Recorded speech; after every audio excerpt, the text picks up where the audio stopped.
నాట్యం చేస్తాను నాన్న. మరి నీకు ఏం చేయమని చెప్పానమ్మా? చదువుకోమన్నది నాన్న. మరి నువ్వేం చేస్తున్నావు?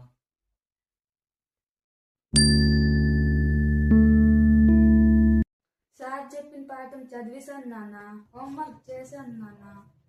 సో బుక్ తీసుకో, చదువుకో. అది కాకపోతే వేరే బుక్ తీసుకో, చదువుకో. అంతేగాని నాట్యం చేయొద్దు. స్కూల్లో ఫేర్వెల్ పార్టీ ఉంది నాన్న. క్లాస్మేట్ అందరూ నాట్యం చేస్తారు నాన్న. అసలు నేను కూడా నాట్యం చేస్తాను నాన్న.